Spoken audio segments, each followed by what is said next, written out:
This is one of a series of short videos Shomerai Hamashal is releasing to give you some idea of what we teach. We encourage you to contact us at www.hamashal.org, and we'll try to answer your questions and provide you with the important information on how proper interpretation of the first 6 books of the Bible leads to a correct understanding about human destiny.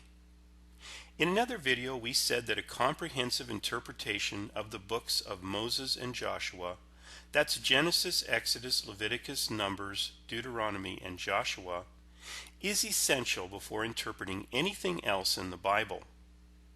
In this video, we'll show you an example of why that's so important. We'll discover that human destiny is to be clothed in a light garment. This destiny is fixed in the Garden of Eden, and the process toward the destiny begins in an unexpected way. In this video, we'll use an interlinear translation from Hebrew to English. I recommend you view the video on interlinear translation and interpretation of the Bible before you view this one. In our video on the proper method for interpretation of the Bible, we made this statement. In this presentation, we'll see how important this principle is. First, I want to present to you a popular ideology about Adam and Eve in the Garden of Eden. It's like the example we used in the interpretation of the Bible video about the automobile tires. If you didn't know anything about the rest of the car, you could say that it seems like the purpose of the tires is to lift the car off the ground. This is like humans trying to tell God's story.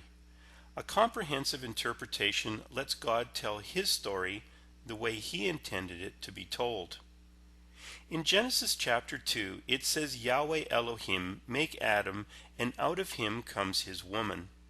In Genesis chapter 3, the woman eats from a tree's fruit and gives to her husband Adam, and he eats too. They were told that if they ate from the tree, they would die. They're given tunics that some have interpreted as animal hides to cover themselves. Since the kind of animal is never stated, we could imagine almost any kind of animal might have been used. This is said to explain why Adam and his woman's sentence of death is delayed. Adam and his woman deserved death, but instead the animal's death was a substitute for their death. Many years later, the sons of Israel make and Moses sets up a tabernacle under the direction of Moses at the base of Mount Sinai.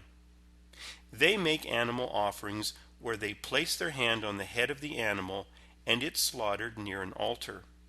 The ideology says that the animal is slaughtered instead of the human offering the animal. Like Adam and his woman, humans deserve to die because of their sins. The animal dies instead, and his blood is necessarily poured out at the death of his body. For Christians, this popular theology has its conclusion in the life of Jesus Christ. He substitutes himself for the animal and dies once for all.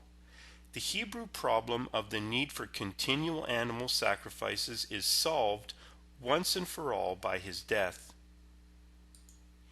This popular theology is obtained by interpreting the Bible backwards. This method of interpretation is from the New Testament and fixes an interpretation for the Old Testament.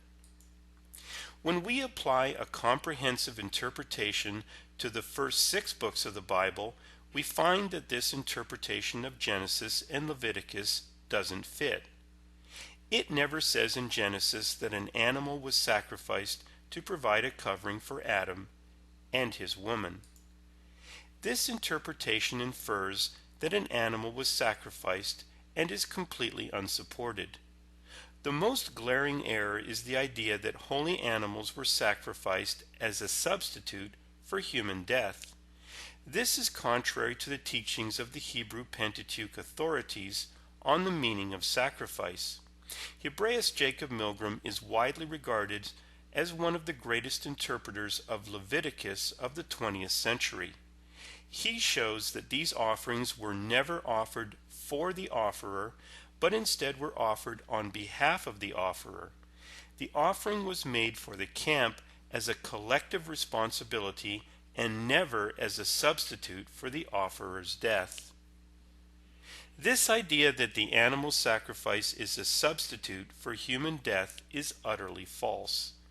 Inevitably, these false interpretations of Adam and his woman in the Garden of Eden and the meaning of sacrifice must lead to a false interpretation of the life of Jesus Christ. It can't be otherwise. This illustration is taken from actual teaching to our students at Shomerai Hamashal. In Genesis chapter 1 verse 3, Elohim extract light from darkness. The Hebrew word for light is pronounced or. In Genesis chapter 3 verse 21, Adam and his woman are given tunics of skin. The Hebrew word for skin is what linguists call a homophone. It sounds the same as the Hebrew word for light. Both are pronounced or light or skin. Elohim use a Hebrew causative form to describe how they are lavashed, clothed, or garmented. Adam and his woman are given a garment of light. Interpreters of the first 6 books of the Bible can see the many parallels between the Garden of Eden and the tabernacle. They see many similarities between the things the priests and Levites do in the tabernacle and what Adam did in the garden. The tunic they wear is made of linen from the flax plant. The Hebrew word for tunic worn by the priests at Mount Sinai is the same as the tunics worn by Adam and his woman. Dr. Otto Heinrich Warburg won the Nobel Prize in Physiology in 1931. He measured the atomic signature frequency of a human at between 70 to 90. In comparison, linen fabrics had a frequency of 5,000. In interpretation, the linen parts of the tabernacle correlate to light. On humans, linen has been shown to be highly energized and is known to heal a human body. This is the interlinear translation of Psalm chapter 104 verses 1 and 2. It's clear that humans' destiny is to be clothed in a garment of light. The same Hebrew word lavash is used for garment that was used for the Hebrew or garment Adam and his woman wore, and the Hebrew word salma that is used in Exodus to describe night clothing worn by someone when they sleep. This is the garment of light that adorns the lights in the heavens. And this explains Daniel's prophecy in chapter 12 verse 3 that those who know God will shine like the brightness of the heavens and the stars. So the story of Adam and his woman is quite different when we understand it as part of a comprehensive interpretation of the first 6 books of the Bible. A sovereign God surely knows everything that has happened, that is happening, and that will happen. Adam and his woman were naked, but they didn't know it. Their nakedness is wrapped in what will be a light garment that will cause humans to shine like the stars. The tunics of skin were the early first beginnings of a process that will lead to the beautiful and majestic forms that are planned for us. We hope this short video will help you understand Shomerai Hamashal's beliefs on the origin of the cosmos and the purpose of humans. If you would like more information, you can go to the website listed here and text us your request.